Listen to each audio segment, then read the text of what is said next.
जय श्री कृष्णा।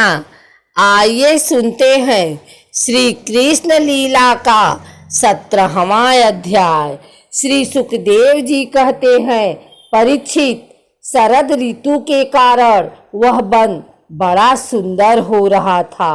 जल निर्मलता और जलाशयों में खिले हुए कमलों की सुगंध से सनकर वायु मंद मंद चल रही थी। भगवान श्री कृष्ण ने गौओं और ग्वाल बालों के साथ उस वन में प्रवेश किया है। सुंदर सुंदर पुष्पों से परिपूर्ण हरी हरी वृक्ष की पंक्तियों में मतवाले भौरे स्थान स्थान पर गुनगुना रहे थे, जिससे उस वन के सरोवर, नदियां और पर्वत सब के सब गूंजते रहते थे। मधुपति श्री कृष्ण ने बलराम जी और ग्वाल बालों के साथ उसके भीतर घुसकर गौओं को चराते हुए अपनी बांसुरी पर बड़ी मधुर तान छेड़ी है। श्री कृष्ण की वह बंसी ध्वनि भगवान के प्रति प्रेम भाव को, उनके मिलन की आकांक्षा को जगाने वाली थी। उसे सुनकर गोपियों का हृदय प्रेम से परिपूर्ण हो गया। वे एकांत में अपनी सखियों से उनके रूप, गुण और बंसी ध्वनि के प्रभाव वर्णन करने लगी। ब्रज की गोपियों ने वंशी ध्वनि का माधुर्य आपस में वर्णन करना चाहा तो अवश्य, परंतु वंशी का स्मरण होते ही श्री कृष्ण की मधुर चेष्टाओं की प्रेमपूर्ण चितवन, भौहों के इशारे और मधुर मुस्कान आदि की याद आ गई। उनकी भगवान से मिलने की आकांक्षा और भी बढ़ गई। उनका मन हाथ से निकल गया। वे मन ही मन वहां पहुंच गई जहां श्री कृष्ण थे।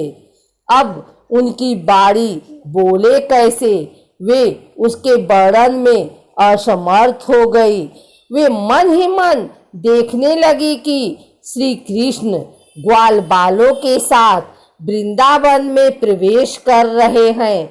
उनके सिर पर मयूर पिच्छ है और कानों पर कनेर के पीले पीले पुष्प, शरीर पर सुनहला पीतांबर और गले में 5 प्रकार के सुगंधित पुष्पों की बनी वैजंती माला है। रंगमंच पर अभिनय करते हुए श्रेष्ठ नट जैसा क्या सुंदर वेश है।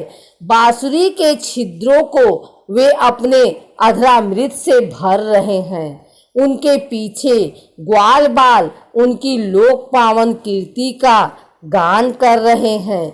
इस प्रकार बैकुंठ से भी श्रेष्ठ वह वृंदावन धाम उनके चरण चिन्हों से और भी रमणीय बन गया है। हे परीक्षित, यह बंसी ध्वनि जड़ चेतन समस्त भूतों का मन चुरा लेती है। गोपियों ने उसे सुना और सुनकर उसका वर्णन करने लगी। वर्णन करते करते वे तन्मय हो गई और श्री कृष्ण को पाकर आलिंगन करने लगी। गोपियां आपस में बातचीत करने लगी। अरे सखी, हमने तो आँख वालों के जीवन की और उनकी आँखों की बस यही इतनी ही सफलता समझी है, और तो हमें कुछ मालूम ही नहीं है। वह कौन सा लाभ है? वह यही है कि जब श्याम सुंदर श्री कृष्ण और गौर सुंदर बलराम ग्वाल बालों के साथ गायों को हाँक कर वन से ले जा रहे हों या लौटा कर ला रहे हों, उन्होंने अपने अधरों पर मुरली धर रखी हो और प्रेम भरी तिरछी चितवन से हमारी ओर देख रहे हों, उस समय हम उनकी मुख माधुरी का पान करती हैं।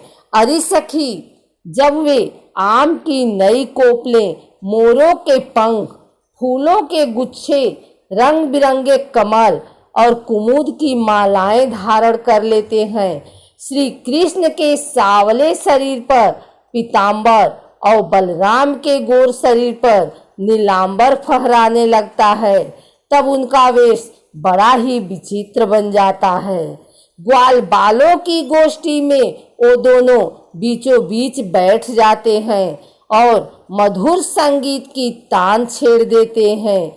मेरी प्यारी सखी, उस समय ऐसा जान पड़ता है मानो दो चतुर नट रंगमंच पर अभिनय कर रहे हों।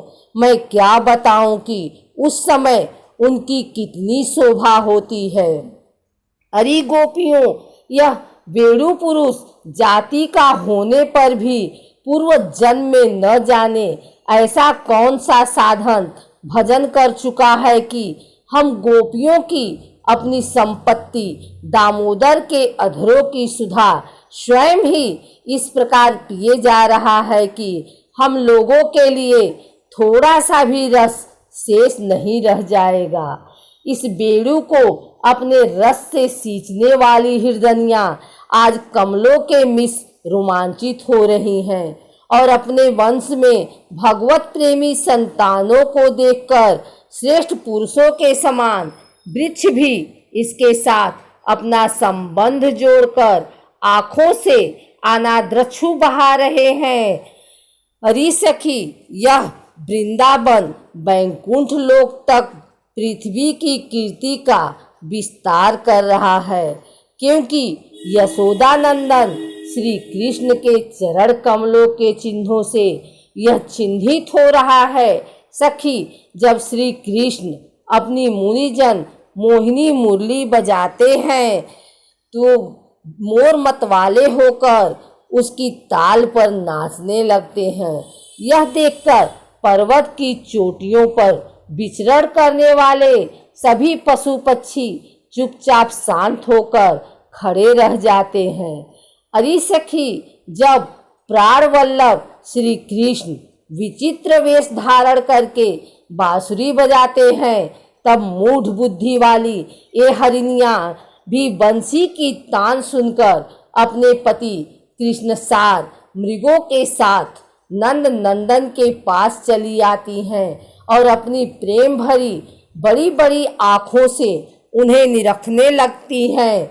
निरखती क्या हैं? अपनी कमल के समान बड़ी बड़ी आँखें श्री कृष्ण के चरणों पर निछावर कर देती हैं और श्री कृष्ण की प्रेम भरी चितवन के द्वारा किया हुआ अपना सत्कार स्वीकार करती हैं।